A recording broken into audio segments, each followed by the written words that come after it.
আপনারা জানেন যে গতকাল যে সাপ্লিমেন্টারি লিস্ট সেখানে তালিকা প্রকাশিত হয়েছে এবং প্রায় কমিশন বলছে 29 লক্ষ মানুষের নামের তালিকা প্রকাশ করা হয়েছে।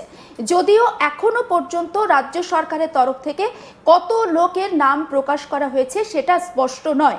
বলা হচ্ছে 26 লক্ষ, আবার কখনো বা বলা হচ্ছে 27 লক্ষ, কিন্তু কমিশন বলছে 29 লক্ষ অর্থাৎ 29 লাখ। এখনো পর্যন্ত সেই নামের তালিকা দেখা যাচ্ছে না।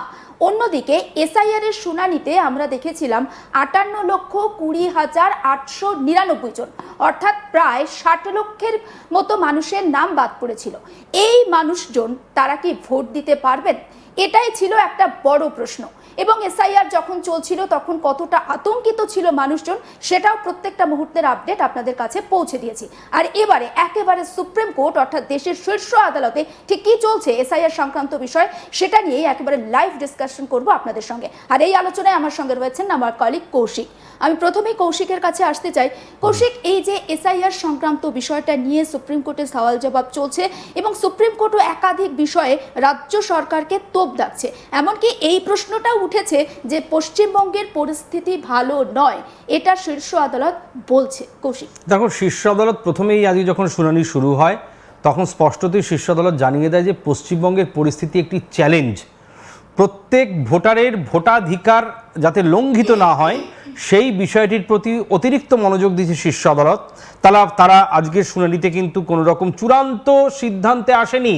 তাদের চূড়ান্ত সিদ্ধান্ত 1 এপ্রিল, পরবর্তী যে শুনানির দিন ধার্য করা হয়েছে শীর্ষ আদালতের পক্ষ থেকে, সেদিনকে ঠিক হবে যে শুনানি আবার আরেকদিন পিছিয়ে দেওয়া হবে নাকি 1 এপ্রিল চূড়ান্ত সিদ্ধান্ত জানানো হবে।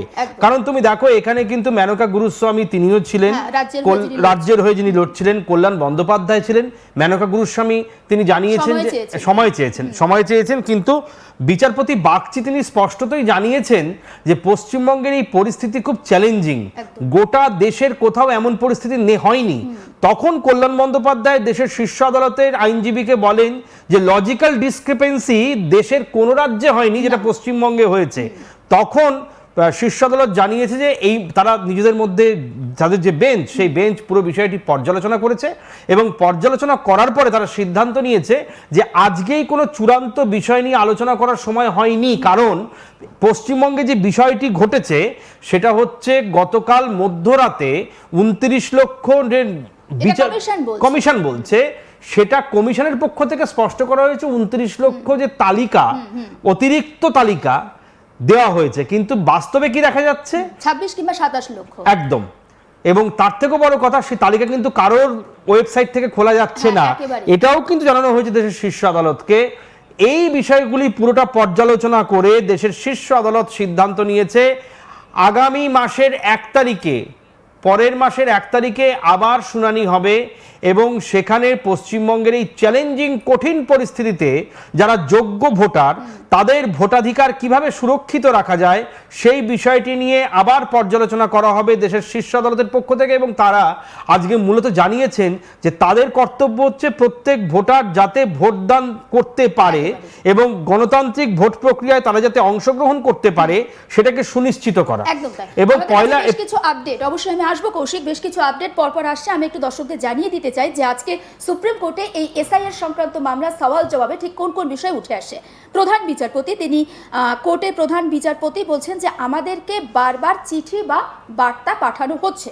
সেক্ষেত্রে মমতা বন্দ্যোপাধ্যায়ের উকিল তিনি বলছেন যে প্রথম সাপ্লিমেন্টারি প্রকাশিত হয়েছে, বিচারক বা আধিকারিকরা 27 লক্ষ মামলার নিষ্পত্তি করেছেন, যে বিষয়টা নিয়ে আমরা আলোচনা করছিলাম। কমিশন বলছে যে 29 লক্ষ, কিন্তু এখানে মমতা বন্দ্যোপাধ্যায় যিনি উকিল তিনি বলছেন যে 27 লক্ষের মামলা নিষ্পত্তি হয়েছে, কিন্তু এখনো পর্যন্ত নাম ওয়েবসাইটে আপলোড হয়নি বা দেখা যাচ্ছে না। তারপরে দেখুন কি আপডেট। মমতার উকিল প্রধান বিচারপতি উকিলকে বলছেন, মমতার উকিলকে প্রধান বিচারপতি বলছেন বেশিরভাগ বিষয়ে আপনারা আমাদের হস্তক্ষেপ চাইছেন। তখন মমতা ব্যানার্জির উকিল কল্যাণ ব্যানার্জি তিনি বলছেন পুরো প্রথম সাপ্লিমেন্টারি তালিকা এখনো পর্যন্ত পাওয়া যায়নি এবং আরও জানানো হচ্ছে তালিকার সফট কপি সমস্ত রাজনৈতিক দলকেই দেওয়া যেতে পারে।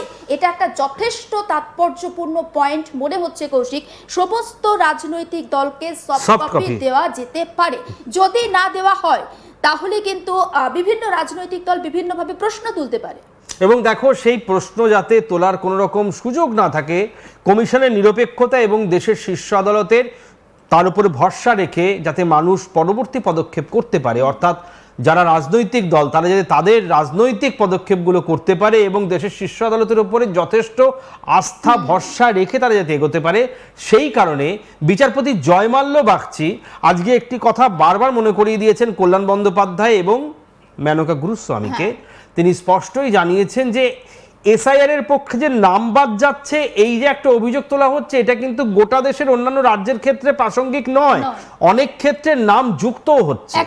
এবং যখন নাম যুক্ত হচ্ছে, এই কথাটা শেষ হওয়ার সঙ্গে সঙ্গে কল্যাণ বন্দ্যোপাধ্যায় সংশ্লিষ্ট বিচারপতির উদ্দেশ্যে বলেন যে লজিক্যাল ডিসক্রিপেন্সি এই রাজ্যে রয়েছে। দেশের 5টি রাজ্যে যেখানে বিধানসভা নির্বাচন আসন্ন, সেই সমস্ত জায়গায় লজিক্যাল ডিসক্রিপেন্সিটা নেই। অতএব সেখানে এসআইআর এর পরে সংখ্যাটা বাড়া, মানে ভোটারের সংখ্যা বাড়াটা যেমন স্বাভাবিক, আমাদের রাজ্যে লজিক্যাল ডিসক্রিপেন্সির জন্য কমে যাচ্ছে। এই যে কমে যাচ্ছে, কেন কমে যাচ্ছে, এই বিষয়টি নিয়ে কিন্তু বিচারপতিরাও যথেষ্ট একটা আশঙ্কায় রয়েছে এবং নির্বাচন কমিশনের উপর যে অতিরিক্ত চাপ সৃষ্টি করা হচ্ছে, এর ফলে যে কাজের বিঘ্নিত হতে পারে, সেই বিষয়টিও কিন্তু শীর্ষ আদালত গুরুত্ব সহকারে ভাবছে।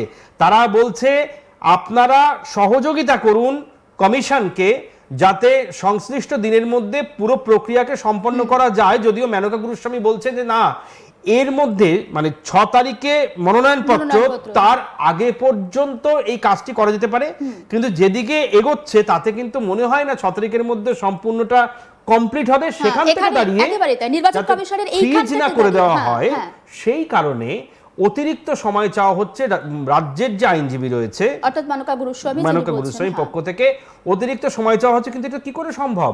মনোনয়ন, প্রচার, দেওয়াল লিখন সব শুরু হয়ে গেছে।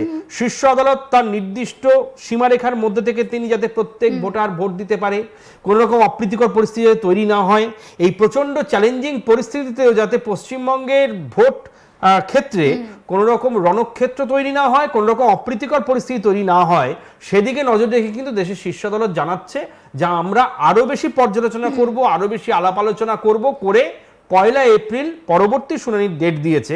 সেখানে কিন্তু বলা হয়নি যে 1 এপ্রিলই চূড়ান্ত সিদ্ধান্ত জানানো হবে। তারা 1 এপ্রিল শুনানি, তারা আরো কিছু শুনতে চায়, আরো এভিডেন্স, কমিশনের বক্তব্য আছে, রাজ্যের বক্তব্য আছে, অর্থাৎ আরো 1 সপ্তাহের মতো সময় চেয়ে নিচ্ছে শীর্ষ আদালত। মানে মাঝখানে আজকে যদি 24 তারিখ হয়, আর 6 দিন সময়। এখানে আরো বেশ কিছু ইম্পর্টেন্ট ব্রেকিং আমরা পাচ্ছি, একটু দর্শকদের জানিয়ে দিতে চাই। প্রধান বিচারপতি বলছেন যে আমরা কলকাতা হাইকোর্টের প্রধান বিচারপতির উপরে পুরো বিষয়টা ছেড়ে দিচ্ছি এবং নির্বাচন কমিশন, সেক্ষেত্রে নির্বাচন কমিশনের হয়ে যিনি লড়াই করছেন ওই আইনজীবীর বক্তব্য যে আমরা প্রত্যেক দিন সাপ্লিমেন্টারি তালিকা প্রকাশ করতে রাজি আছি।